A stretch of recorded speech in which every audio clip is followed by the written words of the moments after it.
We're working through from the very beginning how the story unfolded. And it's important for me, if nothing else, because I really believe that there is power in being able to grasp what's going on rather than looking at the Bible as just a collection of a bunch of weird stories and you pick and choose, but being able to get like, oh, well, that builds to that and that builds to that. And so we're working through the story. We started in creation several weeks ago, and around Christmas time, we'll be in Bethlehem at the birth of Jesus, so it should work out great. And if you got a Bible, we're going to be in the book of 1 Samuel, so if it takes you a moment to find 1 Samuel, go ahead and get a head start, and don't feel embarrassed if you don't know where that is. We all have to start somewhere in God's story.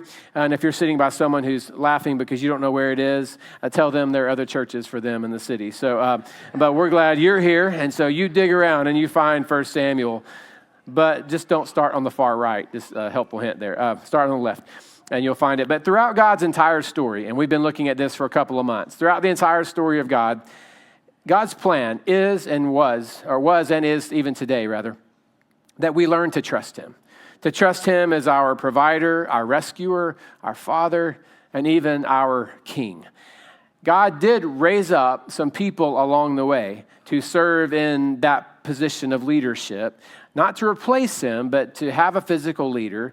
There was Moses, and then we looked a few weeks ago at Joshua who succeeded Moses. And then when there was no deliverance and no overtaking of land to be had, there were along the way people that are called judges, Samson, Gideon, and others. But all along the story, God's desire is that his people trust him to be their final authority. But as God's people grew and as they progressed in their story, they began to want a king like everyone else. They saw other people groups with their political leaders and felt like, we need one of those. And over again, the spiritual leaders of Israel, and Samuel was one of those, especially as we looked at last week, Samuel would say, you don't need a monarch. You don't need some elected official. You don't need a politician. You just need to learn to trust and to follow God's plan for your lives. And the people said, yeah, but we also want the other. And so, and then in 1080 BC, so 1080 years before we kind of realized that's the time of Jesus coming to earth, 1080 BC, we have the people going to Samuel once again saying, give us a king. Samuel prays to God, and God told Samuel, I'll tell you what, it's a terrible idea, but I want you to give it to them. It's not what I want, but we're going to give them what they asked for, which is always a bad sign. I'm going to give you what you want, even though I've told you that it's not a good thing for you. And Samuel anointed a man named Saul to be the king, the first king of Israel. Saul was 30 years old. He was tall, dark, and handsome. He's the opposite of the pastor at the bridge. He is everything that the pastor is not. He was that guy. I don't think anybody in the area thought, Saul? I think it was one of those moments of, yeah, of course. He's that guy. He's huge. He's domineering. He's dominating. He's challenging. We get it. He's not afraid of anything. He's good at breaking stuff. He's good at taking lives. That's the guy. We understand that. Saul became the king. And in the story of Saul, and we have a lot throughout the first book of 1 Samuel and into 2 Samuel. There's a lot there. But what we're going to truly see today for a couple of chapters is the reason it didn't work out. And the reason that God had told them, you don't need a king.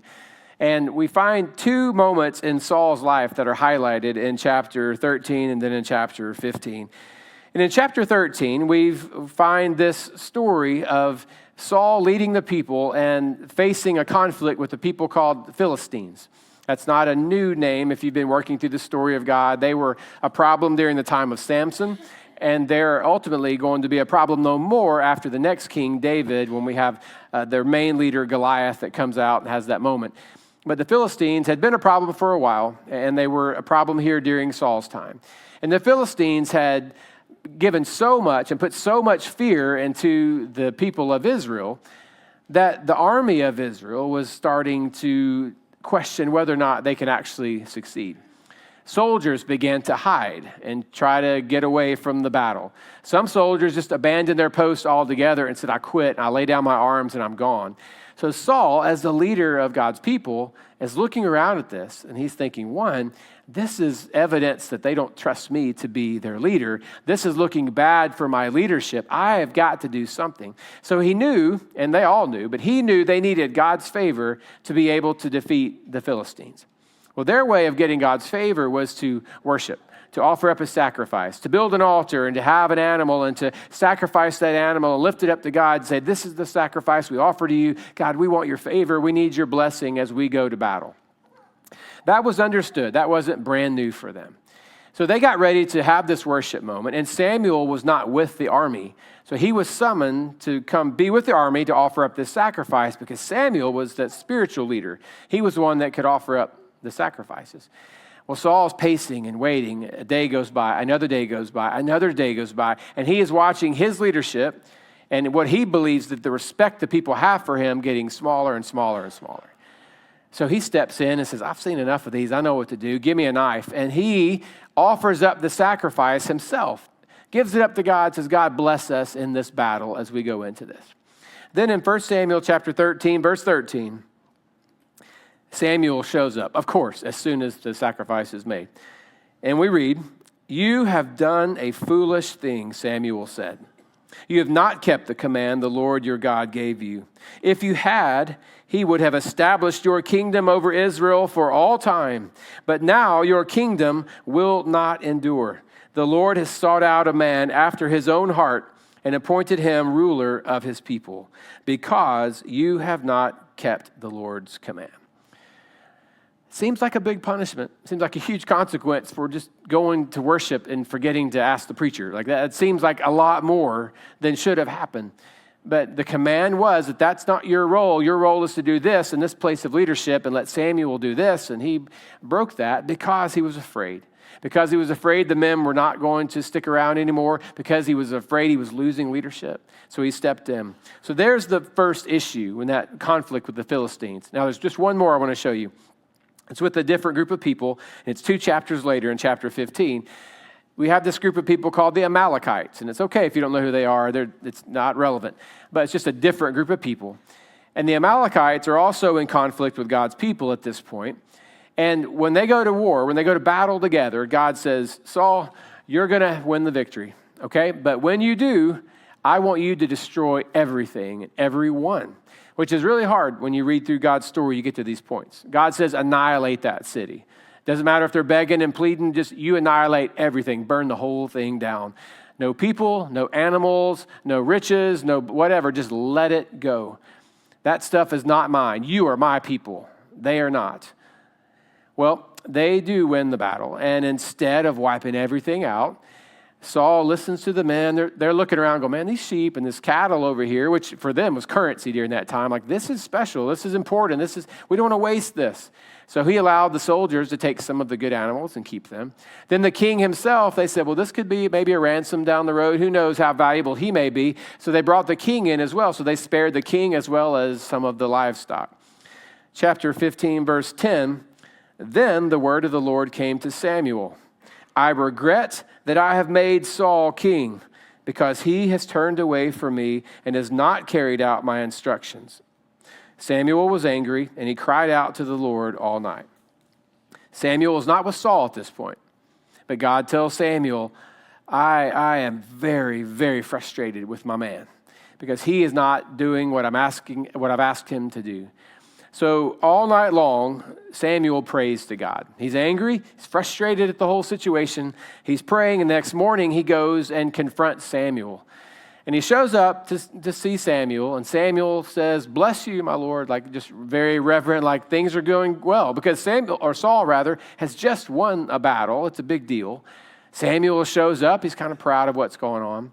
But then he has this moment. It's like a little kid whose parent walked in on him, and he just volunteered information because he said, bless you, Lord, and I've kept all the commands. Like, that was just out of the blue.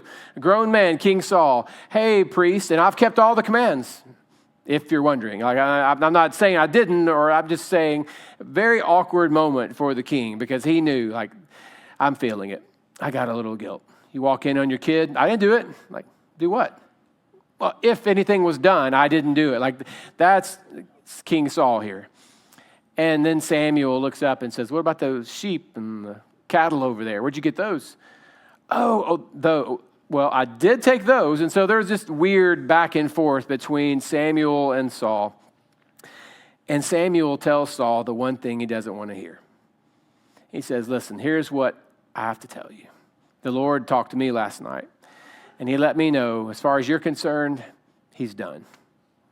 He's done with you, which is the worst thing a human being could ever hear and know, that God is saying, I'm done with you. If he had done what God asked him to do, he would have heard, well done, my servant. Well done, good and faithful one. Instead of hearing well done, he heard God say, I'm done. I'm out. And for me, and I would imagine all of you, your desire is to hear the well done. You don't want to hear the voice of God leaning in and whispering into your ear at a difficult season of your life, I'm done. No more. I can't do this with you anymore. I'm out. None of us wants to hear that. So as we look at his life, what can we learn here as far as how to live your life and maybe even how not to live your life? Well, there are a couple things I want to bring out to you. Number one, it's dangerous to live a life that only requires your talent. Saul is that cautionary tale for us. For him, he wanted to muscle his way through his entire life. He was big, he was bad, he was strong, he was commanding. I'll just do that. When it came to humility, patience, submission, waiting on God, like that wasn't his strong suit. So it would have been easy for Saul just to say, I don't do those things. You do all the submission, the humility, okay, you keep that up. I'm going to go over here and I'm going to do what I do. And most of us, if we had the privilege of being able to write our own story, every chapter would be a chapter of comfort and ease, us getting to do the thing that we know we were created to do. Like some of you have those gifts. You're the tall, dark, and handsome one, or you're the beautiful one, or you're the big and the smart one, or you're the fast one, or you're whatever. You have these gifts, and you know that. And if you can just lean into those gifts, and that's all you had to do, life would be so easy. But life is not that way. And God looked at Saul and said, I'm done with you, man. I gave you those gifts, but there is more than just you putting your gifts on display.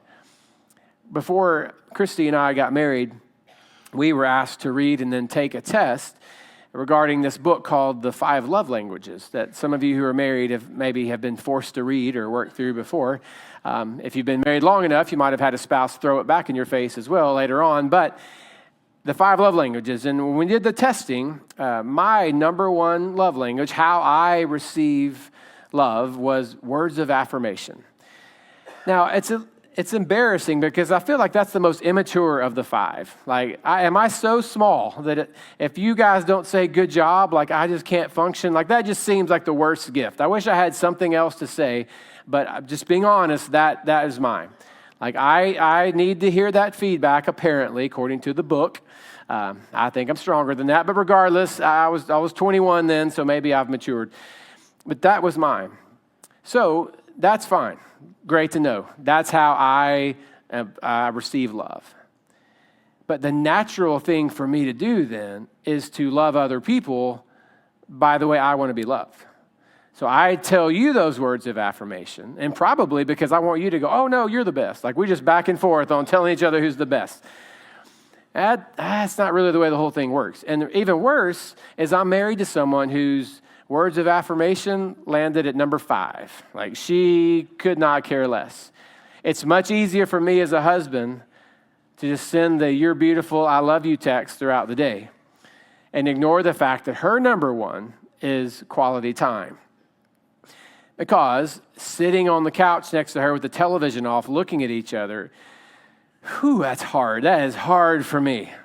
But that is her moment. That's her time. I could just choose to love her the way I want to be loved because it's easy for me. That's the way I was created. And therefore make my relationship with her much more difficult than it needs to be. Or I could step back and say, this is not in my wheelhouse, but I care enough about this to love you in your way. And that applies to so many areas of our lives where, like, I'm good at this. Like, this is my realm. But if I just lean into there is so much about life that I am missing out on and so many opportunities that I'm not suited for because I can't just live life according to the talent that I've been given. Because talent without something backing it up is so hollow. The second cautionary tale is it's dangerous to live a life that never brings you to your knees. We hate being on our knees, waiting, asking, hoping, trusting in God to meet that need whenever it is. But I don't know a single person in real life or in Scripture that truly had their mature moment when they were being celebrated and having parties thrown for them and having people give them awards and tell them how great they are. Instead, we find those moments of true growth when things don't work out the way we wanted them to. And our home is just not the home that we thought it was going to be. And this job was not the job we thought it was going to be. And no one seems to be noticing when we're really stepping into it and doing our thing. Or God seems to be kind of quiet in our lives right now. Or we still feel a little left out, even though we have so many things to be thankful for. We're just, something's off. And those are those hard moments. And when things feel wrong, we feel like we got to fix it. That's exactly what Saul did. He's there waiting. He's looking at the men. They're looking at him like, hey, are you going to lead us or are you not? What are you doing? I got to wait on the old man to come do the sacrifice. Well, why you got to wait on an old, you're our leader. You know, you're right. Like all that's going on instead of him just saying, I've just got to drop to my knees and wait and trust God's timing and wait and trust God's favor on this thing. And because he couldn't do it, he steps ahead and in the end, he ends up losing everything. And it leads to, I think, maybe one that's been an undercurrent for most of these stories with Saul. It's dangerous to live a life that separates the spiritual. And by that, I mean like from the unspiritual, from the rest, where you got your religious part of your life and then you got the regular part of your life. Saul's perspective was, I do me, you do you, we'll be fine.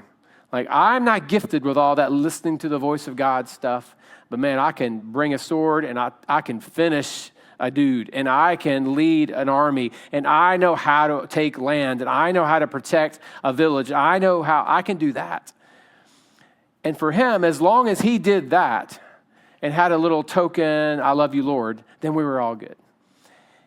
And the way you and I do this today is to say Monday through Saturday, I'll just do what I want to do. And then Sundays, oh God, I'm yours.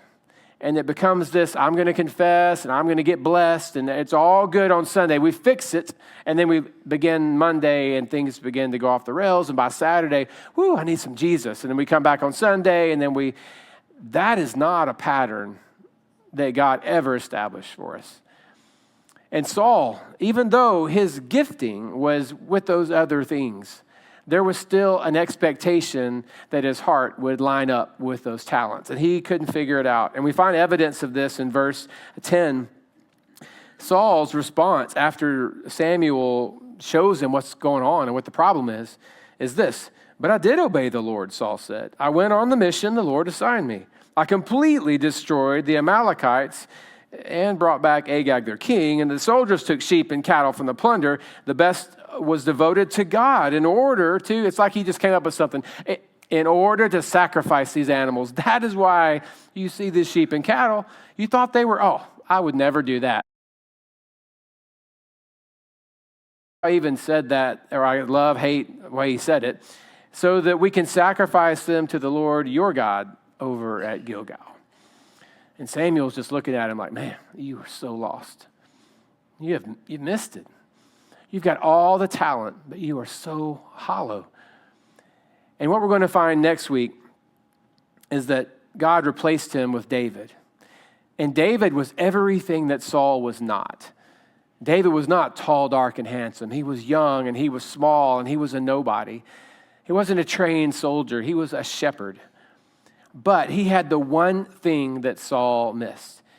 He had a heart that beat to honor God 24/7. And that made all the difference. Saul did not fall because he was talented. There's nothing wrong with being the biggest, the fastest, the strongest, the most commanding. There's nothing wrong with those things. God gave Saul those gifts. Saul fell because his heart was divided. And God said, we're either all in or we're all out. And you're not all in with me. So I'm all out on you. So I had planned to tell you well done, but instead I'm going to have to say I'm done. And he chose David. And he used David and he worked through David in a powerful way. And David became a mighty warrior in time. But he wasn't chosen because of his talent. He was chosen because of his heart. Before then, Saul's just this hollow vessel no good. The other morning, early in the morning, I wasn't sure at the time what the real time was, but I heard the beep. And if you own a home, you know the beep. And our smoke detectors never go off during the day. Like there's never a change the battery signal during the day. It's always in the dead of night when you are fast asleep. It happened, I heard the beep, and I did what any husband, protector, leader of the house will do. I'm like, maybe she'll get it. Like maybe. So I laid there and I closed my eyes and rolled over. And I heard the beep again. I thought, God, either just put me to sleep and I fell asleep, I think. But maybe a minute or 2 or 5 later, I realized I was alone in the bedroom. And I got up and saw her working around. I saw shadows and she's standing on a chair, taking down the smoke detector. I thought, what's going on? I didn't hear it, I was like, let me do that. And so she gave it to me, and we're trying to get the battery out, and it's stuck in there. I'm getting a utility knife and pop, like all that's going on. I looked over my shoulder, and the microwave said 3:42. I was like, great. Like just enough time where I'm going to have trouble going back to sleep, but I have to get up in an hour and a half. And it was just one of those deals. It's always them. And I, for a moment, thought, you know what? Let's just leave it here with no batteries, or let's just toss it in the yard, with the bad batteries, and we'll deal with it tomorrow. That was the plan. Otherwise, it's just this hollow piece that's doing nothing. But without the beep, there's no understanding that we're out of power, basically. And maybe today is that beeping for you. God just reminding you again, hey, there's a problem. Hey, there's a problem. You look good on the outside. You got the talent, you have the skill, you have the ability, you have the gifts. But if anyone to ever really turn over and look at what's going on, it's dead battery. There's nothing there. You're in danger mode and you're not healthy. You're not protected. You are very vulnerable right now. And this may be your moment to realize, like, I am trying to live my life based on my talents and my abilities. And I've got no power. I have no strength. And God's word is a reminder that we're either all in or we're all out. And if you're not all his, then he's going to give you that time. He'll step away and say, okay, but until we fix this, I'm done. But if you'll invite me in, if you'll be all in with me, we're going to begin to work towards the well done. And I know those alarms, at times we get used to tuning them out, and some of you are tuning them out now. You're like, I know he's got to be close to finishing the sermon. They got another one coming up. So it's beeping a little bit longer. And if I can just make it to the end, maybe you get another beep, maybe you won't.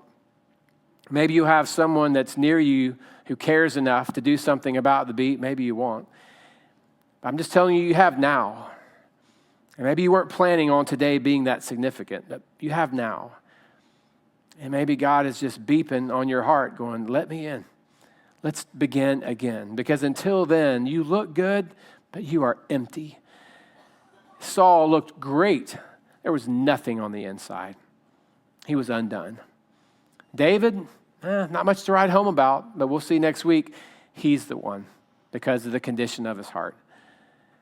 And all the talent in the world is worthless if there is no power behind it. And the power comes from allowing the creator of the world to breathe that life into you.